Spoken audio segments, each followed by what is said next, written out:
Story की starting में हमें दिखाया जाता है बेलिटा अपने कपड़े उतारती है और फिर वो कालीक्यू के पास उस हॉट स्प्रिंग में चली जाती है। बेलिटा बहुत ज़्यादा शर्मा रही होती है। कालीक्यू कहता है तुम इतनी दूर क्यों हो, मेरे पास आओ। बेलिटा कहती है मुझे कुछ समय दो, मुझे समझ नहीं आ रहा कि मैं क्या बोलूँ और मुझे इस गर्मी से बहुत ज़्यादा अजीब लग रहा है।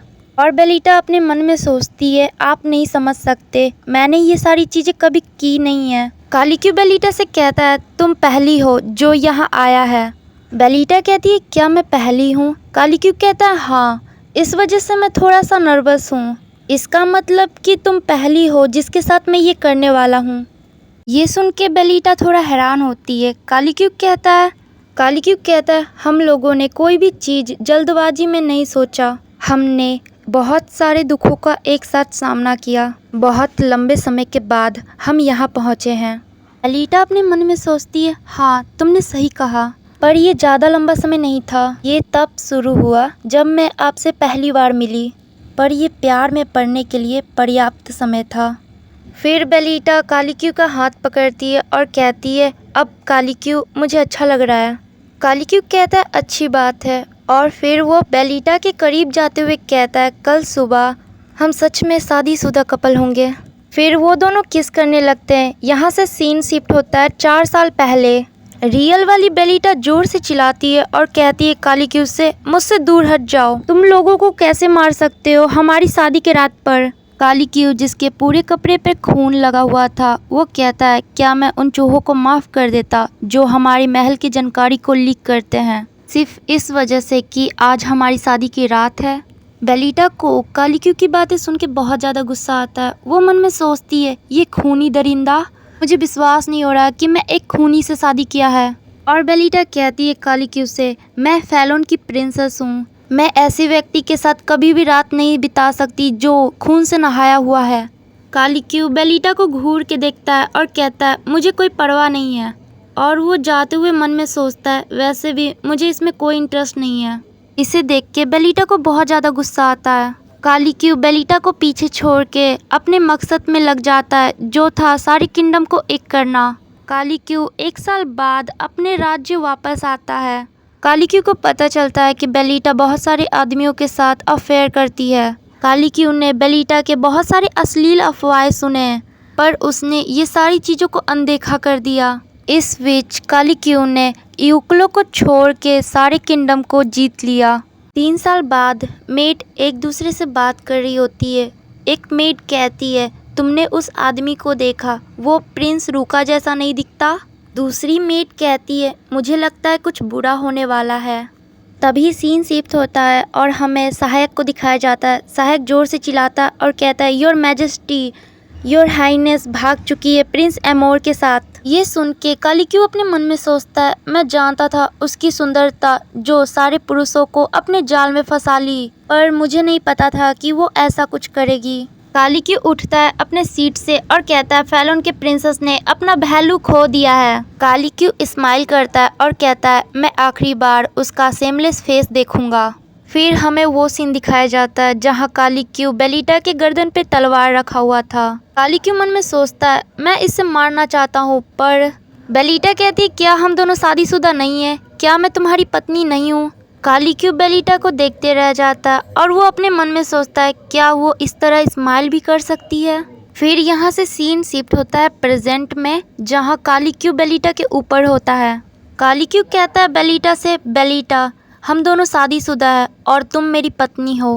बेलिटा कहती है हाँ कालीक्यू। और फिर बेलिटा अपने मन में सोचती है मैं डर रही थी क्योंकि ये सारी चीज़ें मेरे लिए नई थी, पर ये फीलिंग।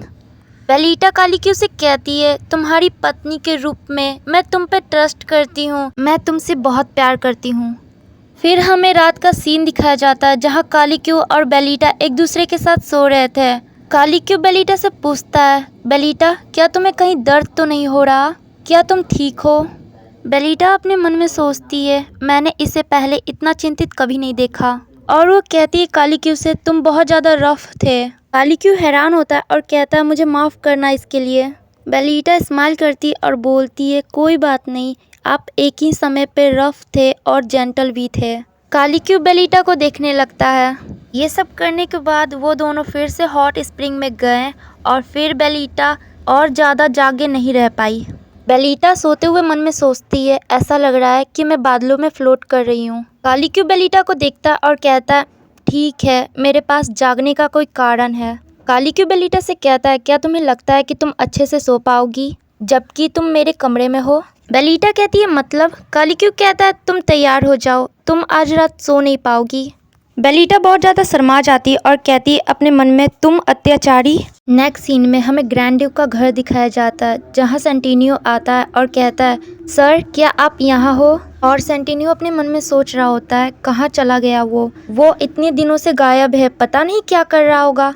क्या मैंने सही फैसला किया था उसके साथ मिलके काम करने का? तभी ड्यूक सेंटिनियो की नज़र किसी पे जाती है। वो कहता है, ग्रैंड ड्यूक। पर वहाँ ड्यूक सेंटिनियो देखता है कि वहाँ ग्रैंड ड्यूक नहीं, एक लड़की होती है। उसे देख के सेंटिनियो सोचता है, ये तो वो लड़की है जो ग्रैंड ड्यूक के साथ रहती है। इसे देख के अब मुझे समझ आया कि वो हर रात इसके साथ क्यों बिताता है। ड्यूक सेंटिनियो उस लड़की को इस तरह देख रहा होता है कि उस लड़की को भी अजीब लगने लगता है। ड्यूक सेंटिनियो पूछता है, तुम यहाँ क्या कर रही हो? वो लड़की कहती है, मैं यहीं रहती हूँ। वो लड़की ड्यूक सेंटिनियो से कहती है, आप ग्रैंड ड्यूक को ढूंढ रहे हो, वो यहाँ नहीं है। सेंटिनियो कहता है, कोई बात नहीं। ड्यूक सेंटिनियो उस लड़की के करीब जाके कहता है, मैं देखना चाहता हूँ ग्रैंड ड्यूक की जगह आप मेरा स्वागत कैसे करोगी, ये थोड़ा इंटरेस्टिंग होगा। वो लड़की ड्यूक सेंटिनियो को धक्का दे देती है। ड्यूक सेंटिनियो जमीन पे गिर जाता है। ड्यूक सेंटिनियो गुस्से में कहता है, तुम्हारी हिम्मत कैसे हुई मुझे रिजेक्ट करने की? वो लड़की ड्यूक सेंटिनियो को देखने लगती है। ड्यूक सेंटिनियो गुस्से में कहता है, तुम क्या सोचती हो, क्या तुम इसके बाद उसके साथ रह पाओगी? वो लड़की ड्यूक सेंटिनियो से कहती है, तुम्हारे बारे में क्या, तुम अच्छा व्यवहार मेरे साथ कर रहे थे। ड्यूक सेंटिनियो उस लड़की से कहता है, एक बार वो तुम पर इंटरेस्ट खो देगा तो वो तुम्हें यहाँ से बाहर निकाल देगा। वो लड़की ड्यूक सेंटिनियो से कहती है, मैं ये सारी चीज़ें जानती हूँ पर मैं फिर भी उसके साथ रहना चाहती हूँ। ड्यूक सेंटिनियो कहता है, ये सारी चीज़ें जान के भी तुम उसके साथ रहना चाहती हो? वो लड़की कहती है, हाँ, क्योंकि मैं उससे प्यार करती हूँ। नेक्स्ट सीन में हमें नैनी को दिखाया जाता है जो बहुत ज़्यादा चिंतित होती है और वो बहुत सारी चीज़ें सोच रही होती है। वो सोचती है, मैं यहाँ बहुत देरी से इंतज़ार कर रही हूँ फिर भी वो अभी तक यहाँ नहीं आई। वो सोचती है, कालीक्यू ने जाते समय बोला था कि तुम उसे मत उठाना, पर अब बहुत जल्दी ही लंच होने वाला है और मुझे उनको तैयार भी करना पड़ेगा, मेरे पास ज़्यादा समय नहीं है। तभी दरवाज़ा खुलता है, बेलिटा आती है। बेलिटा कहती है, मैडम कार्नेल। नैनी बेलिटा के पास जाती है और कहती है, योर मैजेस्टी, क्या आप ठीक हो? बेलिटा कहती है, कितना टाइम हो रहा है?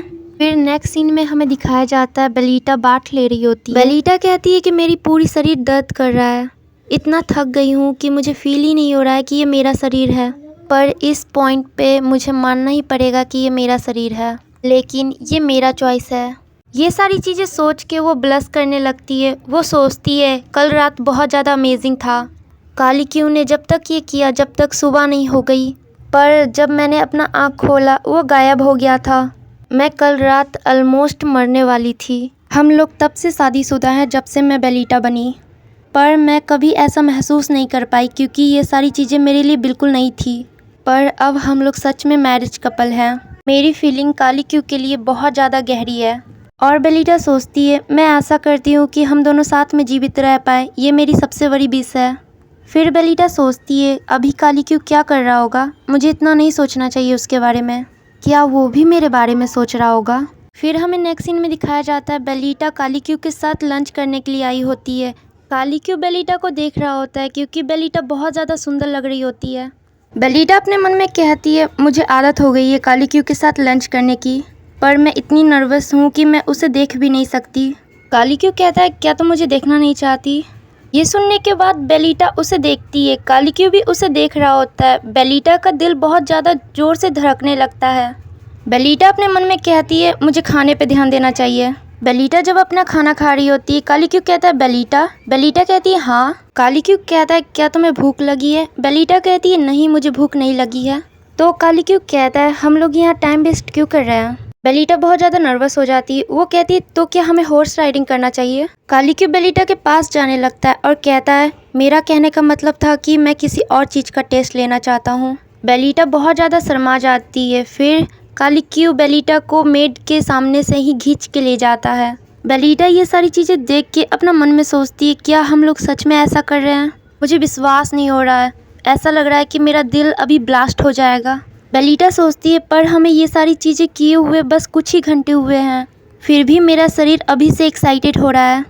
फिर कालीक्यू बेलिटा को बेड पे पुश करता है और फिर उसके ऊपर आ जाता है और कालीक्यू बेलिटा को किस करने लगता है। बेलिटा का शरीर इतना गर्म था जैसे कि उसके शरीर में लावा है। ये सारी चीज़ें करने के बाद बेलिटा सो जाती है और कालीक्यू उसे देख रहा होता है। तभी कालीक्यू को कुछ होता है और उसके दिल में फिर से दर्द होने लगता है। कालीक्यू अपने सामने देखता है, वो देखता है कि उसका दिव्य जीव उसके सामने है।